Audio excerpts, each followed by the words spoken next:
Let's give it up for Mr. G.B. Kumar, Vice President, Asia Pacific. User testing, can we have Mr. Kumar on stage with us with a big round of applause, of course. Mr. Kumar, just letting you know about the tradition at Exito. Sir, if you're aware, that's great. If you're not, we will let you know. We want a very short, a super brief, non-tech answer always. So, ladies and gentlemen, Mr. Kumar right here is an avid traveler. So, naming just the countries, no explanations needed. Which country would you suggest for family trip? Bali. Wow, that was quick. Career growth. Career growth, Singapore. And solo trips. Solo trips, Indonesia, Thailand. Anywhere. Anywhere, you're right. Indonesia. Fantastic. Mr. Kumar, what a pleasure to have you, and stage is all yours. Thank you so much. Thank you so much. Thank you for that kind introduction. So I'm Kumar. I lead user testing for Asia Pacific region. I'm based out of Singapore. User testing is a New York Stock Exchange listed company. We are headquartered in San Francisco. So I was actually observing the panel discussions just now, right? So, and it was very interesting. You know, how do you really manage customer expectations with data and analysis? And majority part of the conversation was around the human emotions. How do you really actually respond to the emotions, right? How do you really understand that part? So we are here to actually talk about a little bit of those things.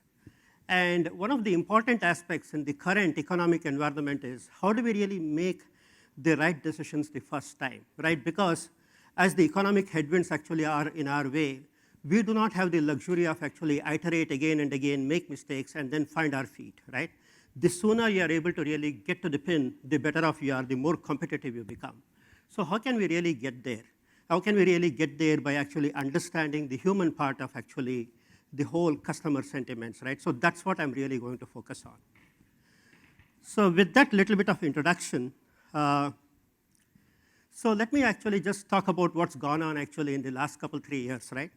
The traditional interface between businesses and customers has dramatically changed. Do you all agree? Of course, all of us do, right? So the way we used to really, and in fact, I feel so nice, you know, like traveling all the way from Singapore to here and then meeting up with you in person, pretty much no masks, you know, like this is, and then, you know, like exchanging visiting cards, you know, these things are all like, you know, like coming back is really such a great experience, right? In Singapore, we had a CXO roundtable that was 15 days ago. Again, it was the first time they were ever actually coming together in a real setting. And business cards, none of them had, right? So everyone was scrambling with LinkedIn, you know, like opening the QR code, exchanging. So that was what was happening over there. So the whole world has changed, right? The way we used to interact with customers has changed. And the good part and the flip part here is that the customer interactions and understanding the customers continues to be even more critical than ever because our behaviors are changing by the day. On the other side, it cannot be done in the traditional ways, right? So face-to-face interactions, interacting with customers in the global environment with multiple countries.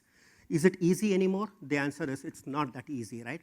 At the same time, companies are increasingly aspiring to become global. They want to cross boundaries, right? So how do you really enable that part?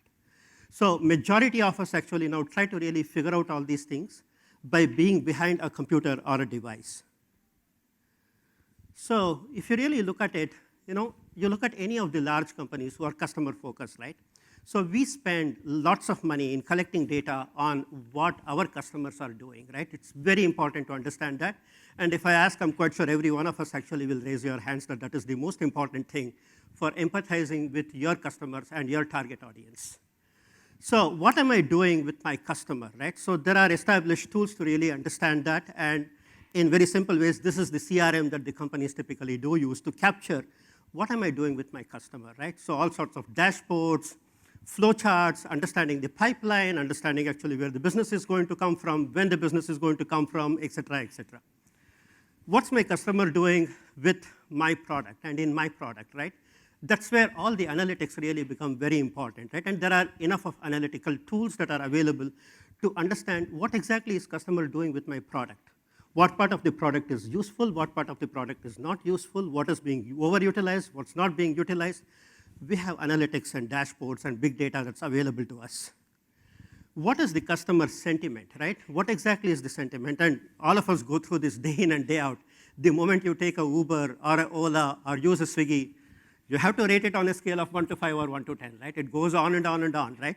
And that is the survey piece, right? So you're constantly actually capturing the sentiments from your customers with different tools. And then there are actually tools like, like Qualtrics and others which actually really manage that part.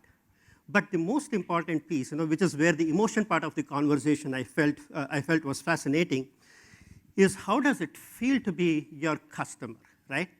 That is so much important, right? It's about really understanding what does it feel to be a customer, right? So it's about empathy, it's about the emotions. It's not just about numbers, it's not actually a binary situation, right? You prefer one e-commerce website versus the other e-commerce website, even if the promotions and pricing and availability and everything is promised is better. Why do you do so? No survey actually can capture that. And that is where the human insight becomes so important for the right decision making. So this is what we call as the empathy gap, right? So, like if I were to ask, like this is the survey that was done by PwC, so the credit goes to them. So when you ask your customer-facing employees and then say, like, do you understand really your customers? And do you understand the need of your customers? 90% of us actually like to believe yes, right? The answer is always yes. Because we are interacting with customers, we think that we know, right? But you just flip the other way around and ask the consumers and ask the same question, does the company really understand what your requirements are? Only 38% of the people felt so, right? So see the big gap in between, and this is what we call as the empathy gap, right? We are not empathizing enough. So just one example comes to my mind over here, and that is Sam Walton, right? So if you look at the way he built Walmart, all that he used to do is he used to visit the shop, sort of visit, walk down the aisles, see what customers are buying, what are they preferring, what are they not liking, and then go back to the factory and build the right thing, build the right design actually for the merchandise. That's all he used to do, right? That used to occupy a significant portion of his time. He did the good old way, right? And that is how he empathized with his customers. So the traditional methods, I said, can't keep up. And what have been the traditional methods of understanding the empathy, right?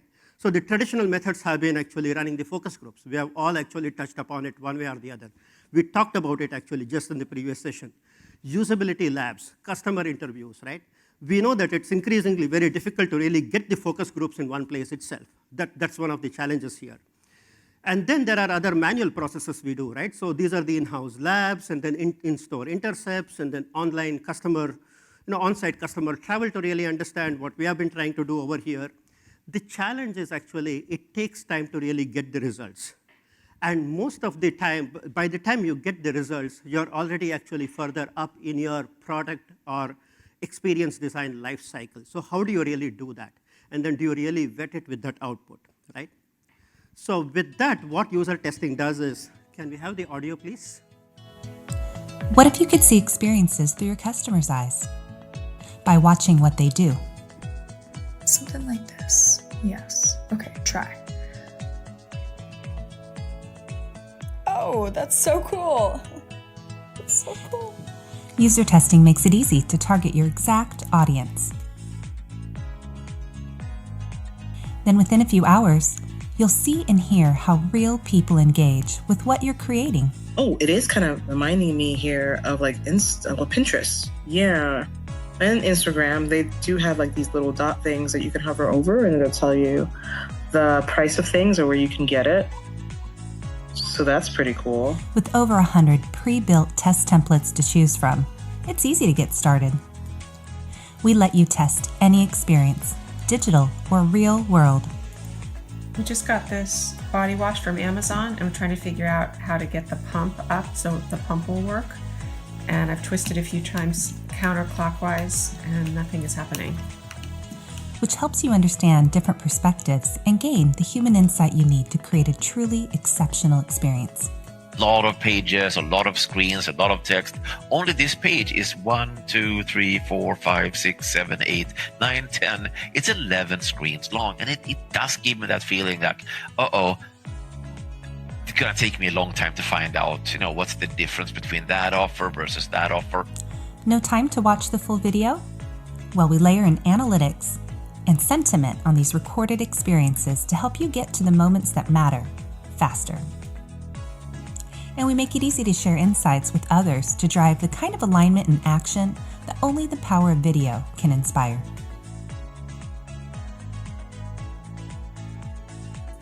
That's pretty good. That's pretty good. With human insight, you'll understand customer motivations and bring more context and meaning to data. It's never been easier to experience what your customer experiences with user testing, real human insight.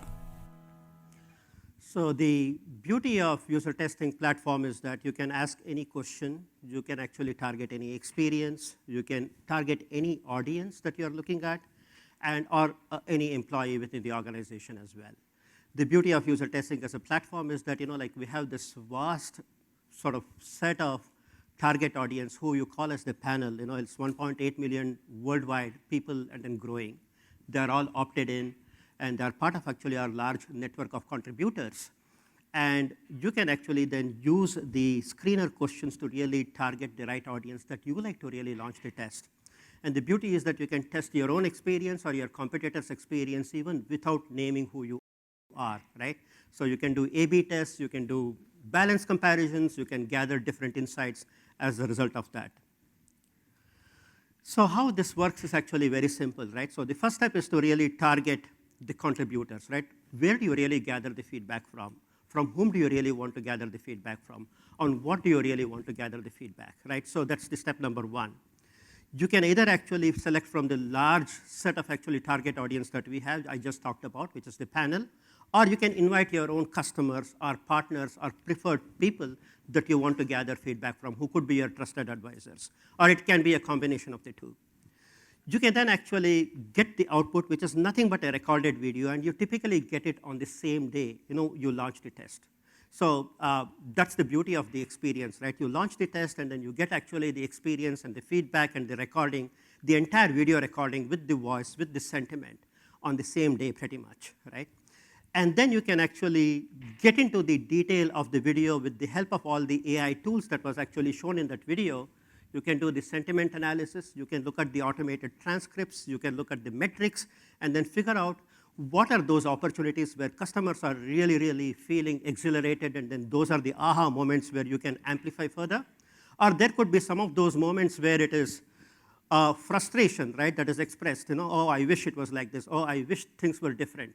Oh, I don't know how to really get this cap opened, or whatever that lady was showing. So those are your opportunities to really improve upon. The beauty of user testing is that it is a video-first platform. So during the panel discussion, we were talking about how important it is to really gather the support from the senior management, from the executive decision makers for the customer experience. The beauty is seeing is believing. And here you can create the highlight reels, which can be really short snippets, emphasizing the challenges, and then share it with your actually executive audience in the boardrooms, and then say, hey, look, this is what our customers are saying. This is what our target audience are saying.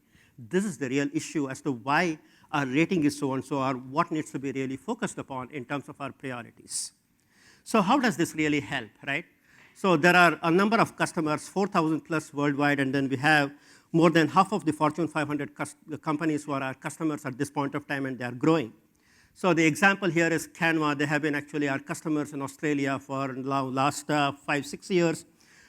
The CEO is a strong proponent of user testing, and they have now grown to a $40 billion valuation in terms of actually how they have really grown with us as a company. Quip is the other tool actually that we use internally as well. So this is something that got acquired again. They have been using user testing to really get better in terms of the way their user experiences are. Subway, I do not know whether you are aware of it. Actually, they are changing the entire menu now, right? They are changing the entire menu format. It's going to be announced sometime soon. All these things actually came as a result of actually this qualitative user testing that they did. And then they figured out that there is a need for actually a complete revamp in the way we are empathizing with our target users. Clearhead is the other example over here, who actually increased their conversion rate by 47%. The example which is close to my heart is Walmart. Walmart is Flipkart, and then they are very largely present over here in India as well. Walmart Canada actually increased their sales by 10% during the Christmas season by deploying user testing and then avoiding actually some of the friction points that they had in their shopping cart and exit process. So that increased their sale by 10% during the Christmas season. So those are some of the examples that I thought actually will be relevant for you. And we have actually growing customer base here in India as well. And Mayank and Snehal, who are sitting there, they'll be more than happy to interact with you and share some of the details about how we have been able to help our customers here in India as well. In fact, India happens to be one of the top 3 countries in the world in terms of our strength of the panel or the contributor network that I just now talked about. So we power more than half of the top brands in the world. So you can look at the verticals that we cover. It's pretty much all-encompassive.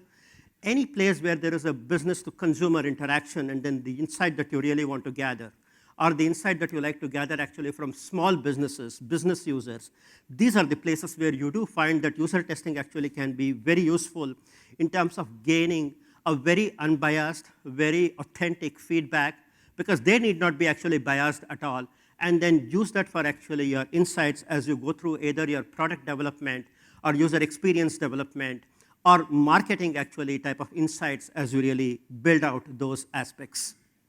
So with that, I really invite you to have conversations with us. We'll be more than happy to really work with you and then interact with you in terms of how we can possibly either partner or help you in your journey of customer experience and customer delight. Thank you very much.